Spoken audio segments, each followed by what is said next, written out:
Hello friends. हाँ, आज हम लोग क्लास 10th का लाइट चैप्टर पढ़ने जा रहे हैं कि लाइट चैप्टर के बारे में।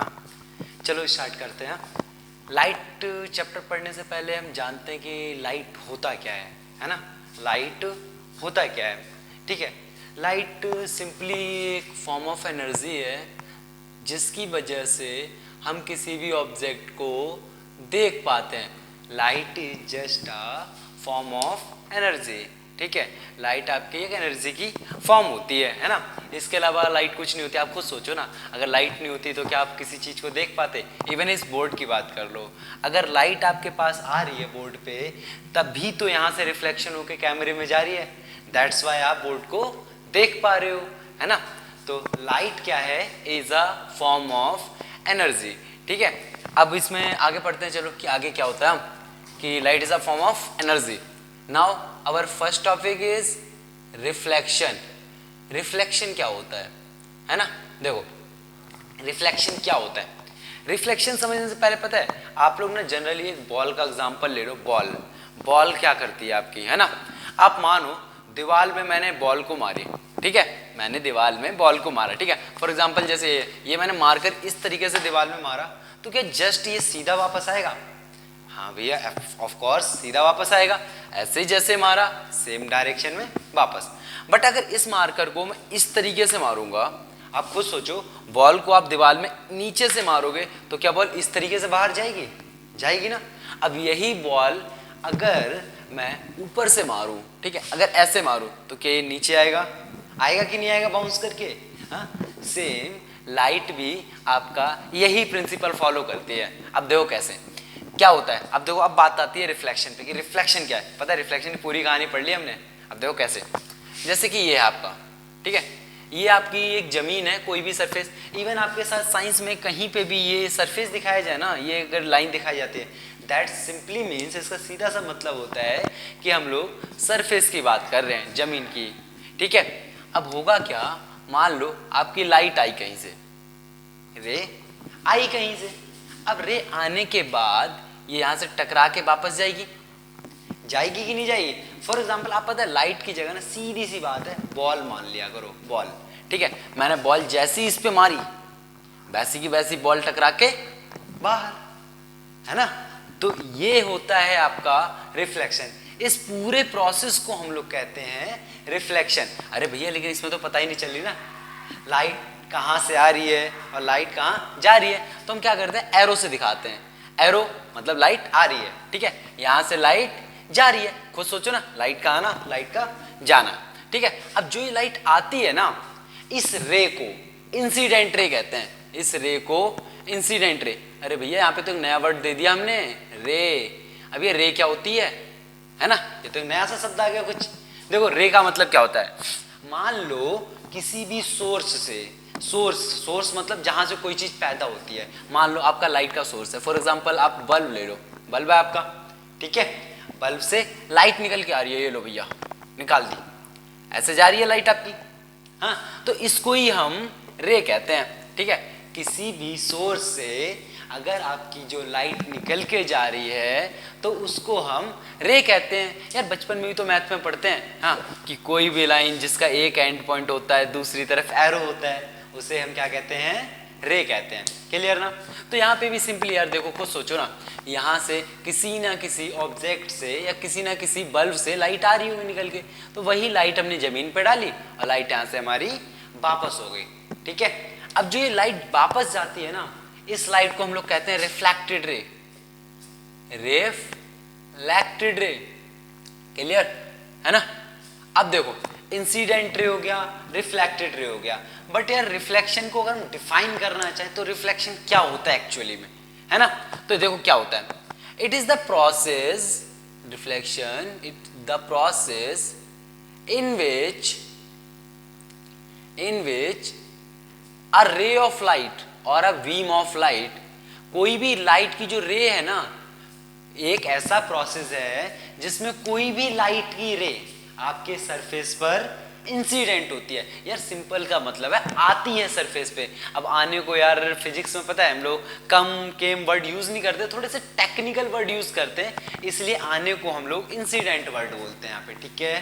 क्या बोलते हैं? इंसिडेंट, ठीक है। It is the process in which a ray of light incident, ठीक है, इसको अलग कर दो, इंसिडेंट ऑन अ सरफेस, किसी भी सरफेस पे इंसिडेंट होती है, ठीक है, एंड बाउंस बैक, और बाउंस बैक हो जाती है। बाउंस बैक का मतलब समझे आप लोग? बाउंस बैक का क्या मतलब है? यहाँ पे नया वर्ड आ गया ना, बाउंस बैक। बाउंस बैक का मतलब है भैया टकरा के वापस चली जाना, टकरा के वापस चले जाना ही होता है आपका क्या, बाउंस बैक। क्लियर है ना? अब देखो, तो बाउंस बैक पता है, इसी पूरे प्रोसेस को हम लोग कहते हैं रिफ्लेक्शन। सीधी सी भाषा में लाइट का आना, जमीन से टकरा के वापस चले जाना, ये होता है क्या आपका रिफ्लेक्शन। होप क्लियर हो गया होगा रिफ्लेक्शन क्या होता है ना। चलो अब इसके बारे में और डिटेल से स्टडी करते हैं क्या क्या होता है, कितने टाइप होते हैं इसके ना। चलो देखो, हाँ देखो यहाँ पे इस चीज को लिखना भूल गए थे, आई थिंक नहीं लिखा था कि इसको कहते हैं रिफ्लेक्टेड रे, ठीक है, that ray is known as your reflected ray, ठीक है। अभी इनके बारे में हम और डिटेल से पढ़ेंगे, उससे पहले हम लोग टाइप्स ऑफ रिफ्लेक्शन की बात करते हैं, रिफ्लेक्शन कितने टाइप का होता है ना। चलो देखो बात करते हैं आगे। रिफ्लेक्शन आपका पता है मेनली ना दो टाइप में डिवाइड होता है। जनरली आपके board exam point of view से बहुत इंपॉर्टेंट है, कभी कभी पूछ लेते हैं कि ये दोनों में अंतर क्या है। तो टाइप्स ऑफ रिफ्लेक्शन है ना, टाइप्स ऑफ रिफ्लेक्शन अब कितने टाइप के होते हैं भैया? देखो ये होते हैं आपके दो टाइप के, पहला रेगुलर रिफ्लेक्शन, दूसरा इरेगुलर। क्लियर है ना? एक रेगुलर रिफ्लेक्शन, दूसरा इरेगुलर रिफ्लेक्शन, ठीक है। अब ये क्या है यार, अभी तो हमने पढ़ा था कि लाइट का आना फिर टकरा के वापस चले जाना रिफ्लेक्शन है। अब ये रेगुलर और इरेगुलर कहां से आगे बीच में? देखो पता क्या होता है, रेगुलर का मतलब होता है प्लेन, एकदम प्लेन। इरेगुलर का मतलब आपकी ऊंची नीची जमीन, ऊंची नीची जमीन, या जैसे हम नॉर्मल रियल लाइफ में देखते हैं, ये सारे आपके इरेगुलर सरफेस हैं। इरेगुलर सरफेस मतलब ऊंची नीची जमीन। क्लियर ना? हाँ, इसमें तो कोई दिक्कत नहीं होनी चाहिए, सीधी जमीन है और उबड़ खाबड़ जमीन, ठीक है, टेढ़ी मेढ़ी जमीन। अब देखो इसका सरफेस ये है ना, लाइट आई टकरा के वापस चलेगी, चलो ठीक है यार। अगर यहाँ पे दूसरी लाइट आती है, दूसरी लाइट आती है तो वो भी टकरा के सीधी चली जाएगी, ठीक है। अगर यहाँ पे तीसरी लाइट एक और डाल दूं मैं तो वो भी टकरा के सीधी चली जाएगी, कोई दिक्कत नहीं ना। यहाँ से आई, अरे यार एरो लगाना भी तो जरूरी है, कहाँ से आ रही है लाइट, कहाँ जा रही है ना। यहाँ से लाइट आई और यहाँ से टकरा के वापस चली गई, यही तो था रिफ्लेक्शन, है ना। अब देखो रेगुलर रिफ्लेक्शन क्या कहता है, अगर इंसिडेंट रे आपस में पैरेलल हैं, देखो रिपीट करते हैं, अगर इंसिडेंट रे आपस में पैरेलल हैं, क्योंकि तीनों इंसिडेंट रे हैं, तो आपकी रिफ्लेक्टेड रे भी आपस में पैरेलल होंगी, तो आपकी रिफ्लेक्टेड रे भी आपस में पैरेलल होंगी। ये बात कहते हैं आपका regular reflection. Clear? I repeat, ये तीनों इंसिडेंट रे, या तीनों नहीं मतलब इन द सेंस आप दो बोल सकते हो, दो से ज्यादा, तीन चार पांच छह कुछ भी हो सकता है, अगर वो सारी पैरेलल हैं, पैरेलल हैं तो इनकी रिफ्लेक्शन रे भी, रिफ्लेक्टेड रे भी आपकी पैरेलल होंगी, तो ये होता है आपका रेगुलर रिफ्लेक्शन। इरेगुलर की बात करते हैं यार, देखो इरेगुलर में ठीक है भैया, रे आई टकरा के वापस चली गई, कोई दिक्कत नहीं है। दूसरी रे आई, हाँ सरफेस तो उबड़ खाबड़ है, उबड़ खाबड़ है ना। अब क्या होगा, यहाँ पे एक रे और आई, ये भी टकरा के ऐसे वापस चली गई, है ना। तो यहाँ पे देखो आप, रे आ तो रही है, ठीक है, आने के टाइम पे ना ये पैरेलल हो पा रही है, ना ये जाने के टाइम पे पैरेलल हो पा रही है। आप खुद सोचो, इंसिडेंट रे और रिफ्लेक्टेड रे, इनमें कोई भी आपका सिमिलरिटी दिख रही है आपको? कोई भी सिमिलरिटी नहीं है। यहाँ पे तो ठीक है यार, पैरेलल आ रही थी तो पैरेलल जा रही थी आपकी, बट यहाँ पे क्या है, यहाँ पे ना आने का तरीका है ना कोई जाने का तरीका है, कोई तरीका है? खुद सोचो, यहाँ पे आ रही है उल्टी सीधी कैसे भी जा रही है यार, आप खुद सोचो, जैसे ऊबड़ खाबड़ सरफेस, आप उसमें बॉल मारोगे तो आपको पता रहेगा कि बॉल किधर जाएगी, बट एक प्लेन सरफेस है, आपको पता है सीधे मारोगे, ठीक है, मान लो इस पे ये मारकर मारोगे तो ये सीधा वापस आएगा। बट अगर ये बोर्ड आपको ऐसे करके टेढ़ा मेढ़ा, बहुत ज़्यादा टेढ़ा मेढ़ा है, तो आप कहीं मारोगे बॉल पता ही नहीं है कहाँ पे जाएगी, क्या पता कौन से कोने से टकरा जाए, है ना। सिंपली ये होता है आपका इरेगुलर रिफ्लेक्शन, ठीक है, जिसमें आपकी लाइन इंसिडेंट रे और रिफ्लेक्टेड रे में कोई भी रिलेशन नहीं होता, ठीक है, आपकी ऊपर नीचे वाले सरफेस पे बोलते हैं, दैट मीन्स आप इसको रफ सरफेस भी बोल सकते हो और इसको स्मूथ सरफेस एकदम चिकना वाला सरफेस, और रफ सरफेस आपका ऊबड़ खाबड़ वाला स्टेज। क्लियर ना? आई थिंक क्लियर हो गया होगा। रेगुलर और इरेगुलर रिफ्लेक्शन आपको क्या होता है, क्योंकि दोनों में लाइट आ रही है और जा रही है, और इसमें भी लाइट आ रही है इसमें भी जा रही है, तो रिफ्लेक्शन तो हुआ कहीं ना कहीं, रिफ्लेक्शन तो हुआ, बट इसमें रफ है इसमें स्मूथ है, बस यही अंतर होता है दोनों में। ठीक है, क्लियर ना? चलो अब अगले टॉपिक पे बात करते हैं ना, क्लियर हो ही गया होगा ना? हाँ, तो अब बात करते हैं laws of reflection. Laws of reflection next topic है ना, क्योंकि हम लोगों को तो पूरा चैप्टर खत्म करना है ना इन वन शॉट। चलो बात करते हैं लॉज ऑफ रिफ्लेक्शन। अब ये क्या है यार, लॉज ऑफ रिफ्लेक्शन? इसके लिए हमें फिर से अपने रिफ्लेक्शन के डायग्राम पे वापस जाना पड़ेगा। देखो कैसे, क्या था हमारा रिफ्लेक्शन का डायग्राम। देखो, जब भी यार बैठा करो कॉपी तब लेके बैठा करो, सिर्फ लेक्चर देखने से चीजें समझ में नहीं आती है ना। तो देखो यहाँ पे होगा क्या, आपकी रे आई, यहाँ से रे आपकी चली गई, ठीक है, तो ये आपकी इंसिडेंट रे, ये आपकी रिफ्लेक्टेड रे, ठीक है, ये रिफ्लेक्टेड रे, अब ये आपकी इंसिडेंट रे, कोई दिक्कत नहीं है ना। चलो ठीक है, अब देखो होगा क्या यार, यहाँ पे देखो इंसिडेंट रे है, ये रिफ्लेक्टेड रे है, यहाँ पे हम एक रे इमेजिन करते हैं जो कि सरफेस के परपेंडिकुलर होती है और उसका नाम होता है नॉर्मल रे। याद रखना ये कोई रे नहीं है, ये किसी लाइट से निकल के नहीं आ रही, किसी भी बल्ब वगैरह से निकल के नहीं आ रही है, तो इसको सिर्फ हमने माना है, इमेजिनरी करा है, इमेजिन करा है, बस ऐसे हमने सपोज किया है, ठीक है। यहाँ से इसका कोई लाइट से लेना देना नहीं है कोई भी, ठीक है। अब देखो नॉर्मल रे है, इसकी कुछ प्रॉपर्टीज भी होंगी यार, तो नॉर्मल रे की बस आपकी एक ही प्रॉपर्टीज है जो कि सबसे इंपॉर्टेंट है, आपको याद रखनी है कि normal ray is always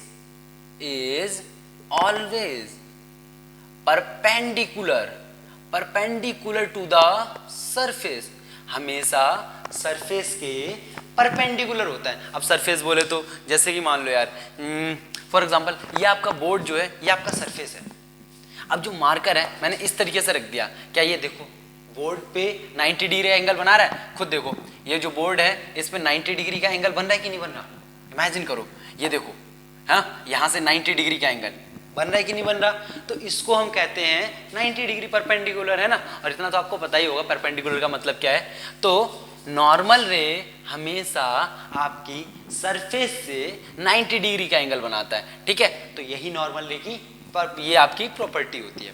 clear? इसको इंसिडेंट रे, इसको रिफ्लेक्टेड रे। अब देखो लॉज ऑफ रिफ्लेक्शन क्या कहता है, देखो ये इंपॉर्टेंट पॉइंट है थोड़ा सा, आई और ये है आपका आर। अब ये एंगल की तरह कुछ ना कुछ दिख रहा है, तो एंगल आई क्या है, एंगल आर क्या है, देखो एंगल आई आपका इंसिडेंट एंगल है, एंगल आई इंसिडेंट एंगल है, ठीक है, angle I is your incident angle, है ना, इंसिडेंट एंगल, ठीक है।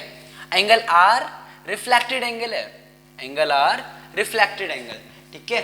अब एंगल आई और होता क्या है ना, एंगल आई इंसिडेंट एंगल है, ठीक है यार, नाम है वो तो उसका, होता क्या है, जो इंसिडेंट रे नॉर्मल के साथ एंगल बनाती है ना, आपकी इंसिडेंट रे जो नॉर्मल रे के साथ एंगल बनाती है, उस एंगल को हम कहते हैं इंसिडेंट एंगल। सिंपल यार, ऐसे सेम डिफाइन इस पे चिपका दो। देखो नॉर्मल रे जो एंगल रिफ्लेक्टेड रे के साथ बनाती है, नॉर्मल रे रिफ्लेक्टेड रे के साथ जो एंगल बनाती है, that angle is called reflected angle, ठीक है, angle of reflection, angle of reflection, angle of incidence. Clear ना? ठीक है। अब देखो लॉज ऑफ रिफ्लेक्शन का पहला रूल क्या कहता है भैया, एंगल आई जो है आपका एंगल आर के बराबर होगा। इनने बोला हमेशा एंगल आई एंगल आर के बराबर होगा हमेशा, ठीक है, ये बात है आपकी। इनने बोला था अगर ये 30 डिग्री हो गया ना तो ये भी 30 ही होगा, अगर ये 60 डिग्री हो गया तो ये भी 60 ही होगा, ठीक है, क्लियर ना। अब बात करते हैं आगे इसका सेकंड पॉइंट। इसने दो दिए थे एक्चुअल में, लॉज ऑफ रिफ्लेक्शन के दो पॉइंट्स थे। पहला पॉइंट इंसिडेंस का जो एंगल है वो रिफ्लेक्शन के एंगल के बराबर रहेगा। दूसरा पॉइंट है आपका, इसको मिटा देते ना, इसको इरेज कर देते हैं। क्या होता है दूसरा पॉइंट आपका कि जो इंसिडेंट रे है and normal ray and reflected ray all lie, reflected ray समझ जाना है, ठीक है, all lie in same plane, जो भी है वो सब सेम प्लेन में लाई करते हैं, ठीक है। हाँ, incident ray, normal ray and reflected रे और लाई इन सेम प्लेन, तीनों आपके एक ही प्लेन में लाई करते हैं। अब एक ही प्लेन का क्या लॉजिक है यार, है ना, उसके लिए हमें प्लेन का मतलब जानना जरूरी है, ठीक है। वैसे ये चीज आपको मैथ में पढ़ानी पता होनी चाहिए। प्लेन का मतलब क्या होता है, आपकी ये एक्स एक्सिस है, ये आपकी वाई एक्सिस है। जो चीज दो एक्सिस में आए, आपकी दो एक्सिस में आए, उसको हम कहते हैं कि वो प्लेन में है। अब देखो यहां से ये आपका सरफेस है, यहां से लाइट आई, ठीक है, यहां से लाइट टकरा के चली गई, चली गई नहीं चली गई, तो इसको हम क्या बोलेंगे आपका कि यहां से लाइट आई, यहां से टकरा के चली गई। हाँ, अब इसको हम बोलेंगे कि ये एक ही प्लेन में है, क्योंकि एक्स में भी है और यही आपका वाई में है, तो एक्स वाई डायरेक्शन में हो गया क्या ये, ठीक है। तो आपका incident ray, reflected ray, normal रे, तीनों के तीनों एक ही प्लेन में लाई करते हैं, ठीक है। क्योंकि एक बात बताओ, क्या यहाँ पे कोई भी चीज जेड में जा रहा है क्या, कोई भी चीज जेड में जा रहा है, दोनों एक्स और वाई में ही तो है, सोचो खुद सोचो, दोनों एक्स और वाई में ही तो है, जेड में तो कोई जा नहीं रहा है, ठीक है। तो यहाँ पे आपका ये पॉइंट भी सेटिस्फाई हो गया कि लॉज ऑफ रिफ्लेक्शन क्या कहता है, आपका लॉज ऑफ रिफ्लेक्शन क्या कहता है, रिपीट करते हैं पूरा, ठीक है। जो इंसिडेंट एंगल है वो रिफ्लेक्टेड एंगल के बराबर होगा, पहली बात, ठीक है। दूसरी बात क्या कहता है, incident ray, normal ray and reflected रे, तीनों आपके एक ही प्लेन में लाई करता है। प्लेन का मतलब भैया दो एक्सिस में होना चाहिए, कहीं ना कहीं दो एक्सिस में, अगर दो एक्सिस में है तो अपना काम हो जाता है ना, तो एक्सिस में है तो हम उसको बोलिए कि वो एक ही प्लेन में लाई करता है। तो ये था आपका पूरा रिफ्लेक्शन के बारे में। रिफ्लेक्शन आई थिंक क्लियर हो गया होगा पूरा ना। अब चलो पहुंचते हैं रे डायग्राम की तरफ, रे डायग्राम, है ना, तो क्लियर ना, अगर कोई डाउट है तो कमेंट कर दीजिएगा, ठीक है। और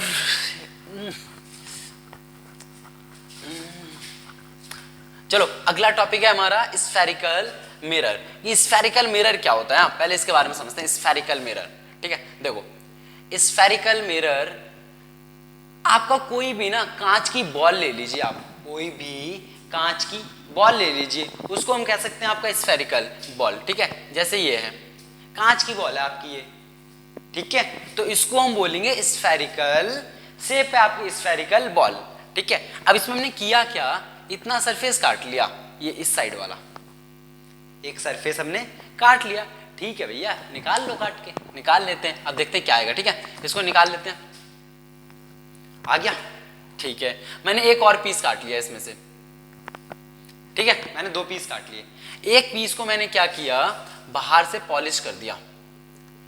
पॉलिश का मतलब पता है क्या यार, हमने बाहर से ना उसमें पेंट कर दिया है, पेंट, जैसे स्कूल में करा है आप लोगों ने, हाँ, हरकतें, जैसे कि मान लो कोई खिड़की है, खिड़की के ऊपर आप पीछे ना कोई भी किताब रख दीजिए या कोई भी डार्क कलरिंग आप कोई भी वो रख दीजिए ऑब्जेक्ट, देन आप उस शीशे में पता है अपना इमेज देख सकते हैं। यही रीजन हम यहाँ पे यूज करते हैं। आपने देखो घर का शीशा कभी कोई टूटा होगा तो आपने देखा होगा उस शीशे के पीछे पेंट होता है हमेशा, तो ये वही पेंट है आपका, ठीक है। और यहाँ पे दूसरे वाले में हमने सोचा कि कुछ और करके देखते हैं, समथिंग डिफरेंट, है ना, तो उसके लिए हमने क्या किया, इसमें हमने अंदर से पेंट कर दिया, ठीक है। अब इसका जो नाम है, इसका नाम हमने दे दिया भैया कनकेव मिरर, क्या, कनकेव मिरर, और इसका कन्वेक्स मिरर, ठीक है। और ये इसको ट्रिक के तौर पे याद रख सकते हो। आप देखो क्या ये गुफा की तरह लग रहा है, क्या ये आप अंदर घुस सकते हो, केव की तरह लग रहा है, गुफा मतलब केव, तो वही है कनकेव, तो आपका ये कनकेव मिरर, ठीक है। और दूसरा आपका कन्वेक्स मिरर, ठीक है। अब बात करते हैं मिरर क्या है, मिरर क्यों पढ़ रहे हैं यार इन सब के बारे में ना, क्या क्या चीजें हैं इसके अंदर, चलो इसके बारे में डिटेल से चलते हैं। हाँ देखो कनकेव मिरर, कन्वेक्स मिरर, ठीक है। अब देखो आगे क्या होगा इसमें, अब हम कुछ एक जनरल पॉइंट पे स्टडी करते हैं, ठीक है। मैं डेफिनेशन सिर्फ डिक्टेट करूंगा, आप लोग लिखते रहिएगा इनको, ठीक है। वीडियो पॉज करके आप लिख लेना इसको। जैसे ये आपका क्या है, एक कनकेव मिरर है जिस पे हमने पीछे से पॉलिश कर रखी है, ठीक है भैया। हाँ, जो एक्सिस, जो लाइन आपके मिरर को दो हिस्सों में बांटती है ना, उस लाइन को हम कहते हैं प्रिंसिपल एक्सिस। ये कुछ जनरल नोटेशन है, आपको पता होनी चाहिए, ठीक है। प्रिंसिपल एक्सिस, ठीक है ना।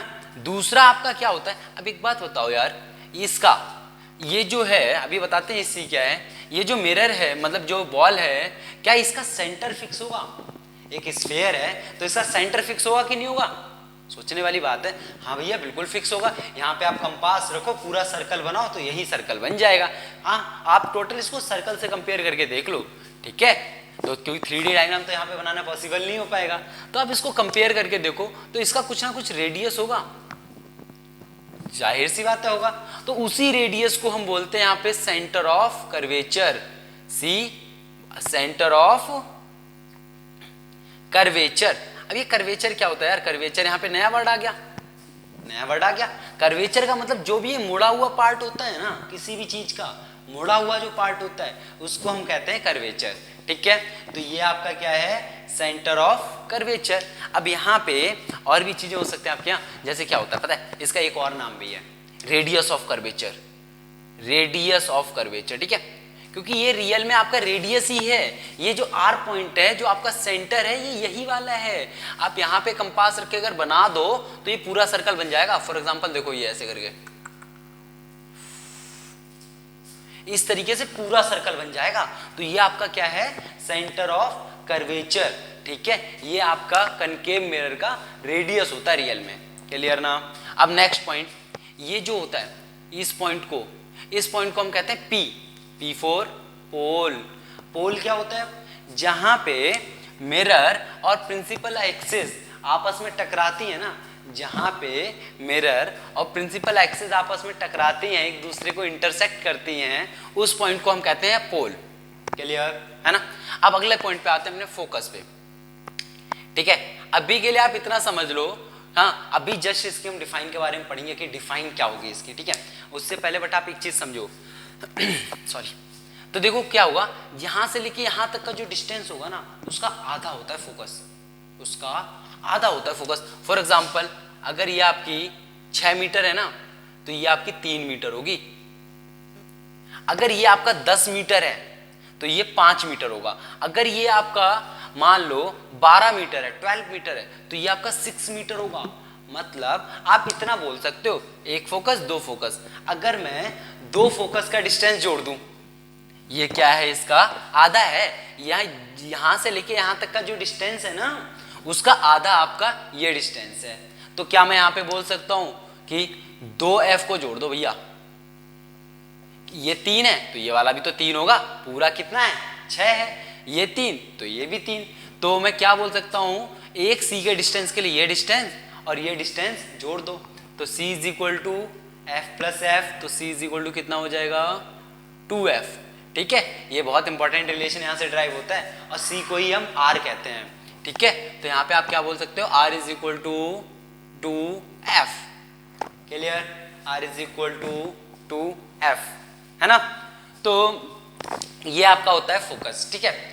एक्चुअल जो फोकस की डिफाइन किया है वो जस्ट अभी हम थोड़ी देर में डिफाइन करेंगे और अच्छे से क्लियर हो जाएगा, ठीक है। बट जनरल नोटेशन आप लोगों को समझ में आ गई कि जनरल नोटेशन क्या होती है, क्लियर ना। चलो अब आगे मूव करते हैं, ठीक है। नोट कर लो यार या स्क्रीनशॉट ले लो, टेक इट। चलो स्टार्ट करते हैं हम। हाँ देखो अब बात करते हैं इसके रे डायग्राम की तरफ मूव करते हैं, रे डायग्राम।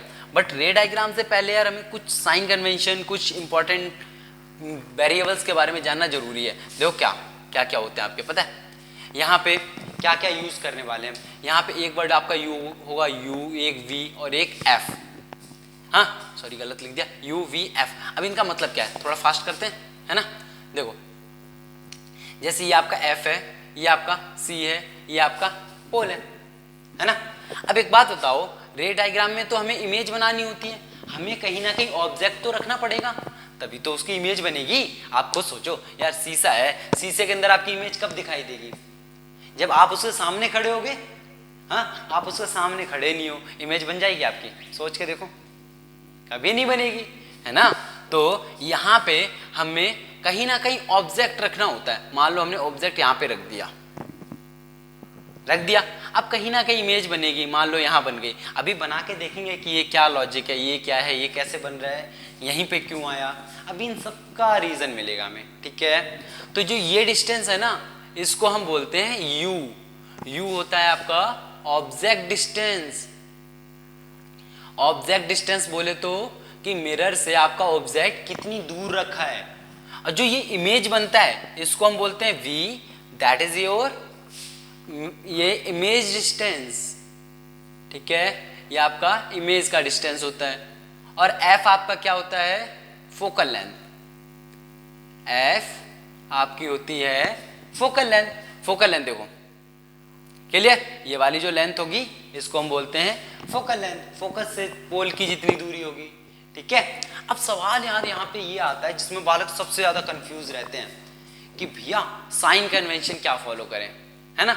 बट साइन कन्वेंशन तो न्यूमेरिकल में जरूरत पड़ेगी ना, उससे पहले हम रे डायग्राम के बारे में सीखते हैं कि ये क्या है, ठीक है। बट ये जनरल नोटेशन थी, आपको पता होनी चाहिए, ठीक है। क्लियर ना?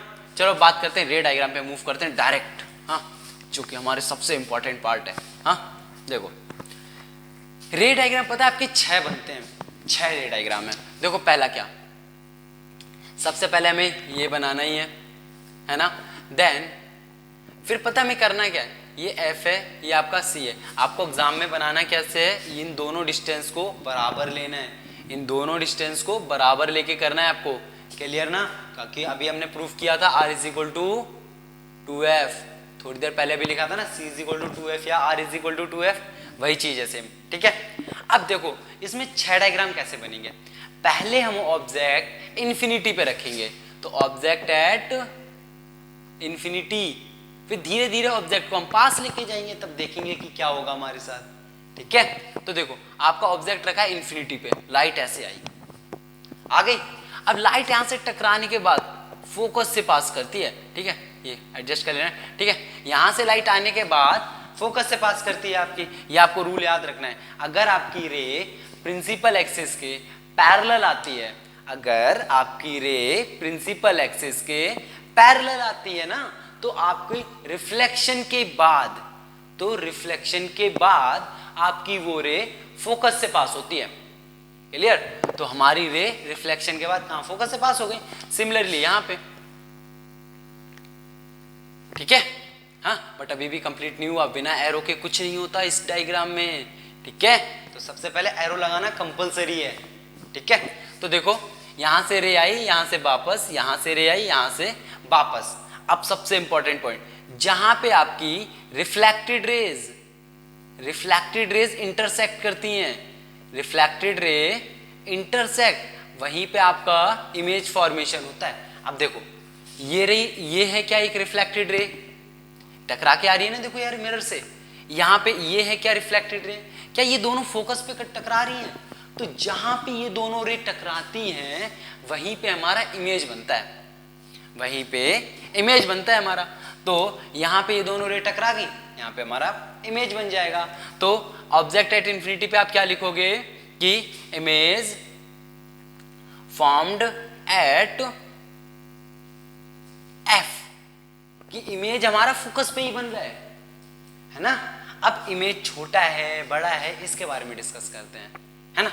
देखो इमेज, अभी आप आगे देखोगे ना कि इमेज का साइज धीरे धीरे बढ़ता जा रहा है, ठीक है। बट यहाँ पे देखो इमेज का साइज इतना छोटा है कि यार हम एरो तक नहीं दिखा सकते, सोच रहे हो, इतना छोटा साइज है।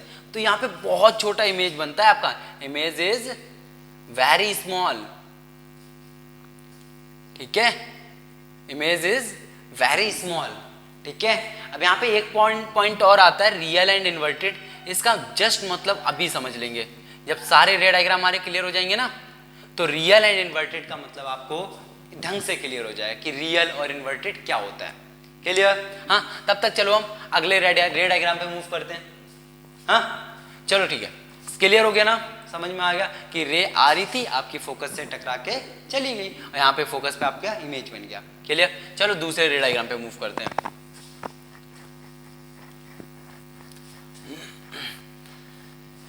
यार पढ़ते रहो, कब तक ऐसे लेटे रहोगे, है ना? पढ़ लो, कुछ नहीं रखा यार बिना पढ़ाई के, है ना? तो देखो सेकंड आपका ऑब्जेक्ट कहाँ रखना है, अब हमें सी के पीछे, बिहाइंड सी। देखो इसका क्या लॉजिक है, ये आपका एफ है, ये आपका सी है, ठीक है? अब हमें क्या करना है, पहले हमने इन्फिनिटी पे रखा ऑब्जेक्ट, अब सी के पीछे रख के देखेंगे कि यहाँ पे रखे कि क्या होगा, फिर सी पे रखेंगे, फिर यहाँ पे रखेंगे, फिर यहाँ पे और फिर यहाँ पे, बात खत्म। बस इतने डायग्राम हमको करने हैं, ठीक है? सी के पीछे जब हमने आपका ऑब्जेक्ट रखा तो सेम लॉजिक फॉलो करना है हमें।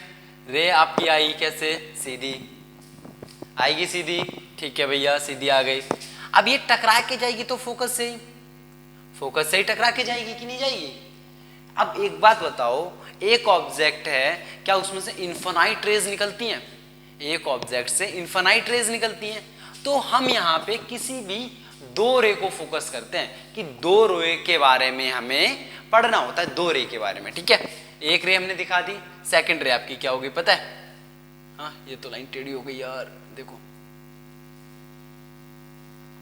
यहां से जाने के बाद आपकी रे यहां कट गई, देखो, ठीक है? अब यहाँ पे आपका ये, जब आप स्केल से बनाओगे ना तो ये आपका परफेक्ट आएगा एकदम, ठीक है? लेकिन जबरदस्ती नहीं कटाना इन्हें, हमें अपने रूल्स पे चलना है। पैरेलल रे फोकस से काटना है, दूसरा आपका बीच से कहीं से भी आना है फोकस से कटाते हुए, कहीं से भी लाओ फोकस से कटाते हुए, जब उसका रिफ्लेक्शन करोगे आप तो आपका क्या होगा, वो रे कहीं ना कहीं कटेंगी, दो रिफ्लेक्टेड रेज कहीं ना कहीं कटेंगी कि नहीं कटेंगी? देखो जैसे यहाँ पे अगर दोबारा बनाया जाए एक छोटा सा डायग्राम तो कैसे बनेगा आपका, देखो जैसे ये फोकस है, ये सी है, यहाँ से अगर मैं रे सीधी भेजूं तो यहाँ से फोकस से गया। सेकंड एक बात बताओ, यहाँ पैरेलल गया तो फोकस से गया, अगर मैं कोई रे टेढ़ी पास कराऊं जो कि आपकी फोकस से जाएगी तो क्या ये टकराने के बाद पैरेलल आएगी? खुद सोचो, पैरेलल थी तो फोकस से पास कर रही थी, अगर हमने खुद ही फोकस से पास करा दी तो मिरर से टकरा के पैरेलल आएगी कि नहीं आएगी? भैया आ गई पैरेलल। अब देखो क्या इमेज यहाँ पे बन रहा है हमारा सी और एफ के बीच में, जो कि यहाँ पे था सी और एफ के बीच में, क्योंकि इमेज कहाँ बनता है, जहां आपकी दो रे टकराती हैं, इंटरसेक्ट करते हैं। क्लियर ना? तो देखो अब इसमें क्या, इसके बारे में हम क्या क्या पॉइंट्स बोल सकते हैं कि क्या क्या पॉइंट्स इसमें हम लिख सकते हैं। देखो यहाँ पे पहला पॉइंट आपका, एक बात बताओ यार, ऑब्जेक्ट इतना बड़ा, इमेज छोटा सा, है ना? ऑब्जेक्ट से तो छोटा ही है, तो आप यहाँ क्या बोलोगे कि जो आपका इमेज है smaller than, image is smaller than object, image जो है आपकी ऑब्जेक्ट से छोटी है। देखो छोटा सा, यहाँ बड़ा सा, आप कॉपी पे बना के देखो, इसे अपने आप समझ में आ जाए कि कैसे छोटा हो रहा है, ये कैसे बड़ा हो रहा है।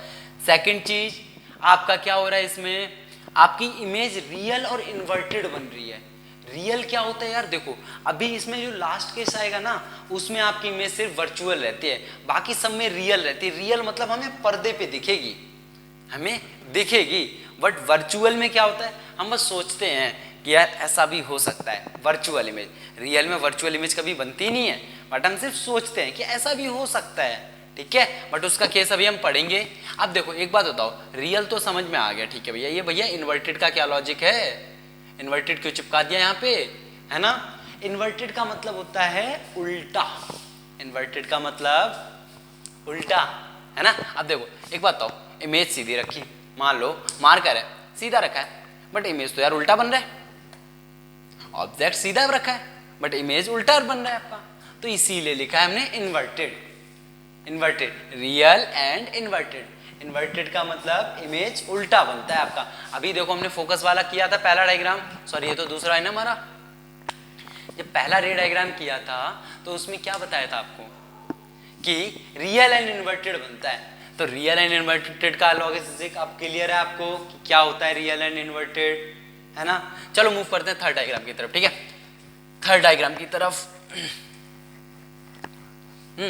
कि अब ऑब्जेक्ट एट सी, ऑब्जेक्ट जो है हम सी के ऊपर रखेंगे। देखो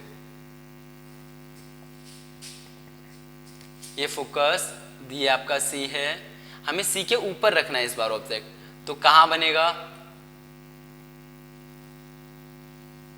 देखो ये थोड़ा सा आपका इधर आ गया है, बट जब आप स्केल से बनाओगे तो ये बिल्कुल सी पे कटता है, ठीक है, मैं जबरदस्ती एडजस्ट कर दे रहा हूँ, ठीक है, बट आपको बना के देखना है, ये एग्जैक्ट कटता है आपका, ठीक है, ठीक है, ये एग्जैक्ट कटता है आपका, ठीक है, क्लियर है, क्लियर है ना।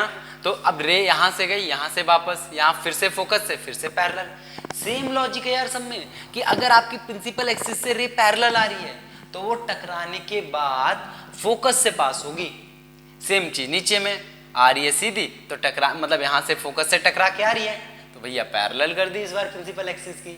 तो इसके बारे में आप क्या क्या लिख सकते हो, ठीक है, मैं डिक्टेट कर रहा हूं यहाँ पे, आप लोग नोट कर लेना कि अगर आपका सी पे ऑब्जेक्ट है तो जितना बड़ा ऑब्जेक्ट होगा ना उतना ही बड़ा इमेज बनेगा आपका, जितना बड़ा ऑब्जेक्ट होगा उतना ही बड़ा इमेज बनेगा सेम साइज का। अब बात आती है इमेज बनेगा कहां पे, इमेज आपका सी पे बनेगा, खुद देखो ना कहां पे बन रहा है, सी पे, ठीक है, इक्वल साइज का बनेगा, पहला पॉइंट मिल गया हमें, ठीक है, इक्वल साइज, दूसरा भैया कहां पे बन रहा है, सी पे ही बन रहा है, रियल और इन्वर्टेड भी है, ठीक है भैया है रियल एंड इन्वर्टेड, तो ये आपके इसके पॉइंट हो गए कि ऑब्जेक्ट एट सी, क्लियर। अब बात करते हैं इसका, ठीक है, ये हमारा थर्ड हो गया ना, अब फोर्थ पे बात करते हैं, फोर्थ की तरफ मूव करते हैं, चलो फोर्थ की तरफ, क्लियर है ना सारे रे डायग्राम, चलो देखो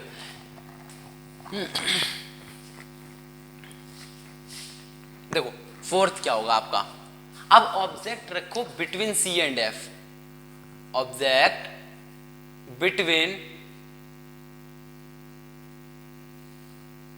सी एंड एफ, अगर ऑब्जेक्ट को मैं सी और एफ के बीच में रखूं तो क्या होगा, object between C and F, तो देखो क्या होगा,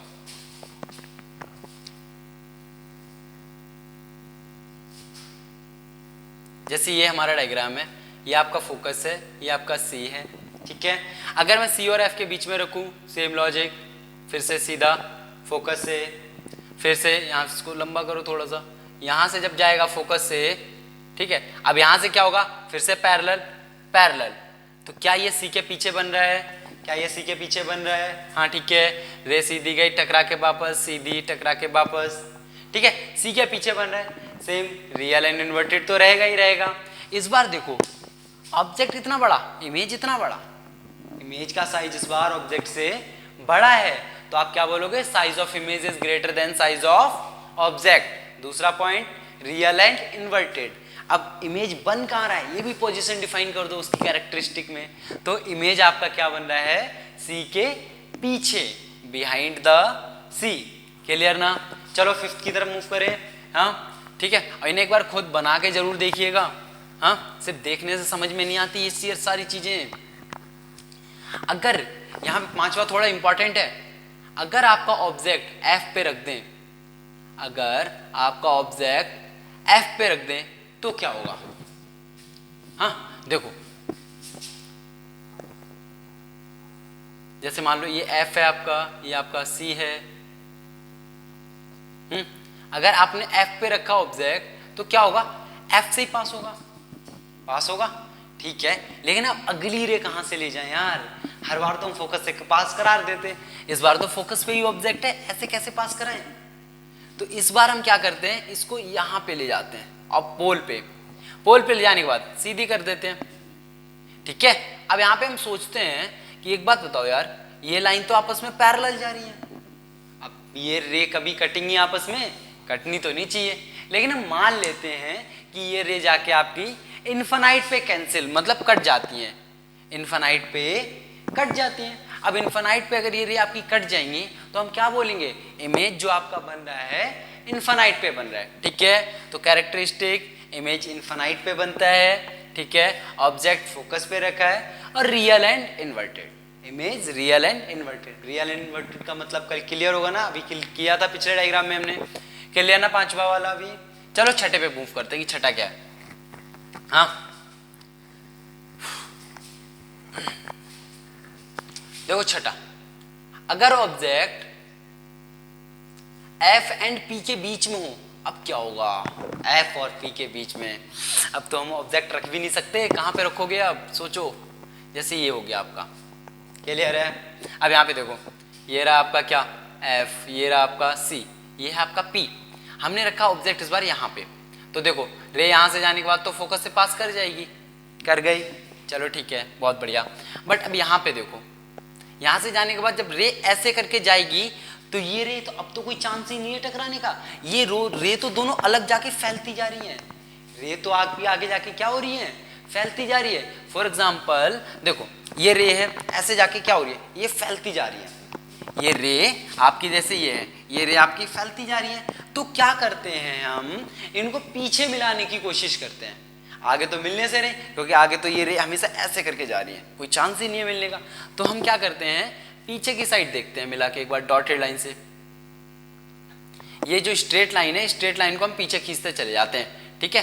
तो जो यहाँ पे आपका ये रे कटती है, यहाँ पे हम बोल देते हैं कि आपकी इमेज बन जाएगी। बट इस इमेज को हम इमेजिन करते हैं, इसीलिए डॉटेड लाइन से दिखाते हैं। तो इसकी कैरेक्टरिस्टिक क्या होंगी आपकी, वर्चुअल। वर्चुअल मतलब हम सिर्फ मान रहे हैं, लेकिन इस बार एक लॉजिक और भी है यार, ऑब्जेक्ट सीधा रखा था, इमेज भी सीधा बना।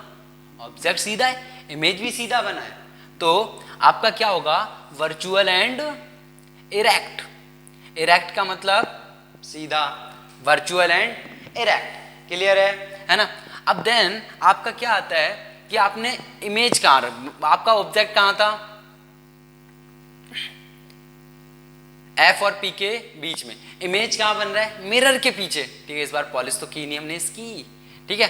तो ऑब्जेक्ट कहाँ है आपका, एफ और पी के बीच में, इमेज कहाँ बन रहा है, पीछे, ठीक है। और इमेज देखो क्या ऑब्जेक्ट से बड़ा है, इमेज देखो ऑब्जेक्ट से बड़ा है, ऑब्जेक्ट कितना बड़ा, इमेज इतना बड़ा। इमेज बड़ा है, बड़ा है कि नहीं बड़ा, तो image is larger than, image is larger than object, ठीक है। क्लियर है ना सारे के सारे रे डायग्राम, 6 रे डायग्राम थे, 6 के बारे में हमने पढ़ लिया। चलो अब आगे पढ़ते हैं, क्लियर ना। चलो बात करते हैं साइन कन्वेंशन, जो कि आपकी न्यूमेरिकल में यूज होती है ना, न्यूमेरिकल्स में यूज जो होती है। अब देखो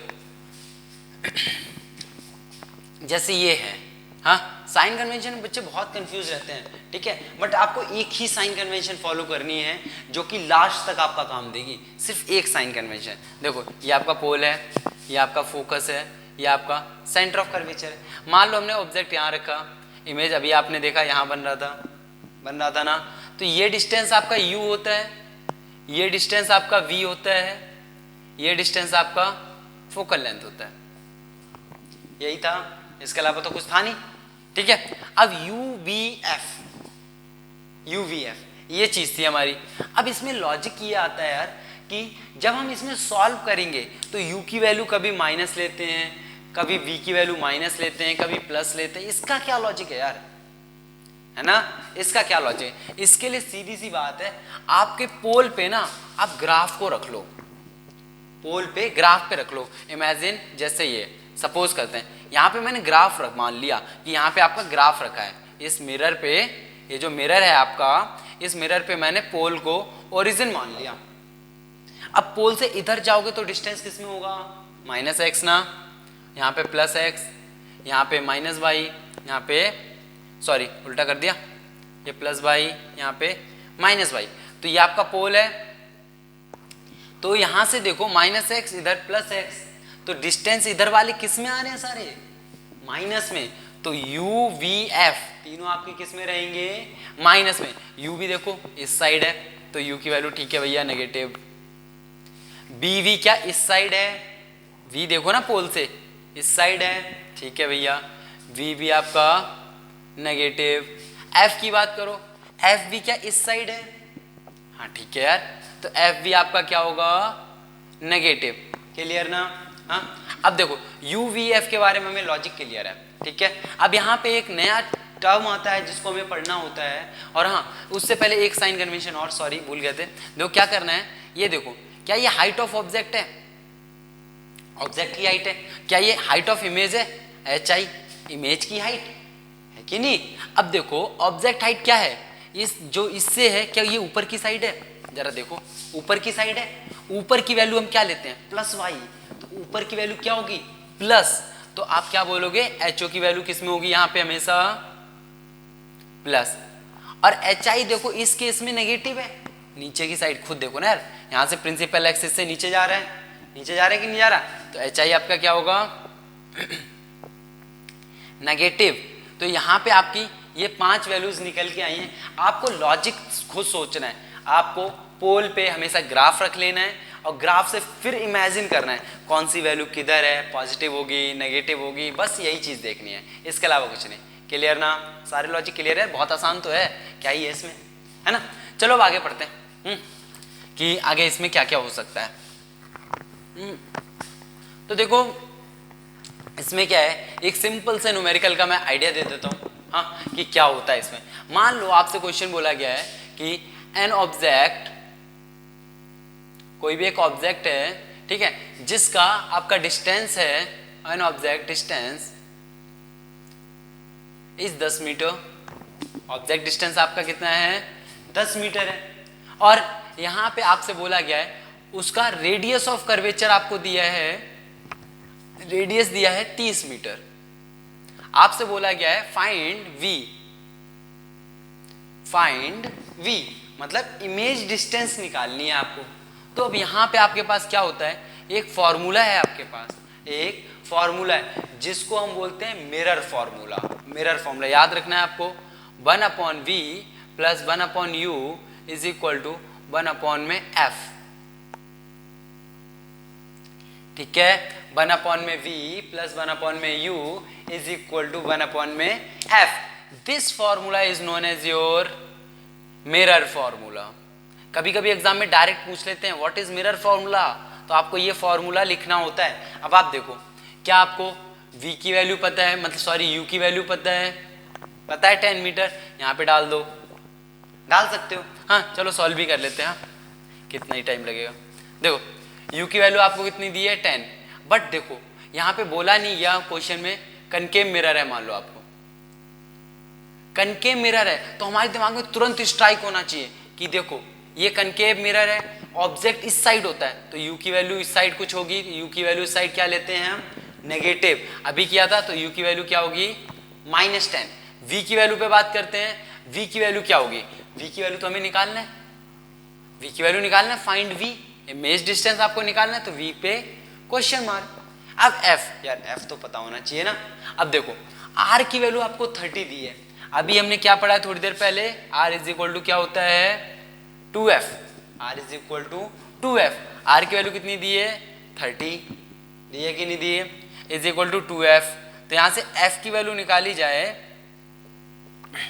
तो आपका आएगा कितना 15, f की वैल्यू आ गई आपकी 15, लेकिन क्या f भी आपका इसी साइड होता है, f भी इसी साइड होता है, तो f की वैल्यू भी हम किस में लेंगे माइनस में, f की वैल्यू भी माइनस में। क्लियर ना, तो आपको देखो अब f की वैल्यू मिल गई, ठीक है, इसको पुट कर दे, देखो यहां से नोट कर लो, कर लिया, चलो देखो यहां से हमको पता चल गया f की वैल्यू भी हमारी कितनी आ गई -15। हमेशा यार r जितना दिया होगा ना उसका आधा कर दो, सीधी सी बात है, अपने आप निकल जाता है, ठीक है।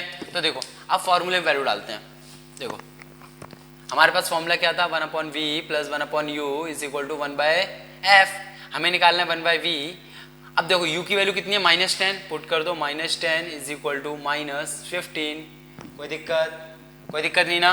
अब देखो क्या करना है इसमें, अब हमें सिंपली सॉल्व कर लेना है बस इसे, 1/v is equal to -1/15 plus 1/10, इसको ले जाके इधर प्लस कर दिया, माइनस में है प्लस हो गया, ठीक है, ये वाला माइनस ये वाला है, ठीक है। अब देखो 10 और 15 का जब आप एलसीएम लोगे तो ये आएगा 30, तो 15 2 ज़ा -2 प्लस 10 3 ज़ा 33, तो -2 + 3 कितना होता है -2 + 3 1/30, -2 + 3 1/30, बट ये 1/v की वैल्यू है, ये 1/v की वैल्यू है, आपको किसकी वैल्यू चाहिए, आपको चाहिए v की वैल्यू, तो v की वैल्यू के लिए क्या करो आप क्रॉस मल्टीप्लाई, तो v की वैल्यू आपको कितनी मिल गई 30 मीटर, v की वैल्यू कितनी मिल गई 30 मीटर। क्लियर है कि नहीं है, हाँ। अब बट यहाँ पे एक लॉजिक है आपका, एक लॉजिक कि आपका क्या है इसमें कि जो v है यहाँ पे देखो, हाँ, कि यहाँ पे क्या हो रहा है आपका कि जो v की वैल्यू है आपकी किस में आ रही है, पॉजिटिव आ रही है, बट v की वैल्यू आपकी किस में होनी चाहिए, नेगेटिव होनी चाहिए।